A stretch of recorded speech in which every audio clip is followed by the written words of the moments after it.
For today's video ay wala po muna tayo sa ating backyard. Yan, itutour ko muna kayo dito sa isang garden natin, sa garden po ng samahan na Fruits and Vegetable Growers, located at Barangay Nagcruz, Pitogo, Quezon. Welcome po at itutour ko kayo. So ayan, sa pagpasok nyo pa lang ay makikita nyo po yung ating garden na nilandscape dito. Landscape ng ating mga masisipag na kasamahan at syempre papakita natin ang ating mga kasamahan dito. Kapon na yan. Kapon. Yan, ito yung mga pinaghirapan po ng ating mga kasamahan dito. Dati po ito ay talagang wala pang design. So sa tulong-tulong po natin na paggawa dito sa ating garden ng asosasyon ay ayan, ganito na po kaganda ngayon dito. Tapos yan, itutur ko po kayo sa aming bulwagan. So ayan, napakaganda na po.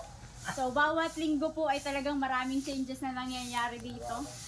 At paganda po ng paganda. Yun ang aming mayor.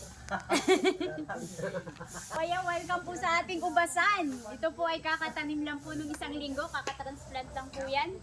So, bali 56 po na puno yung ating mga ubas dito. Ang po natin kanina, yung ating mga ubas.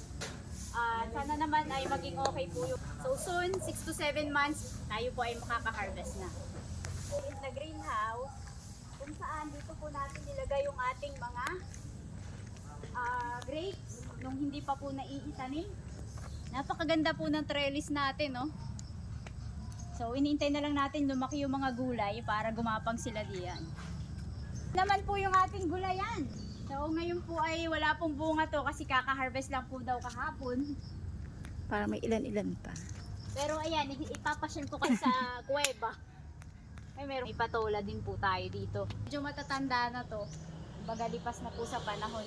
Kaya medyo ganyan. Tapos yung kasi mga talong dati nasa ubasan yan. Tapos nilipat lang dito.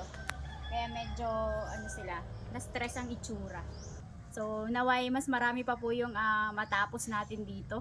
At yung mga pagpapagal natin ay magbunga pa. So maraming salamat guys sa panonood.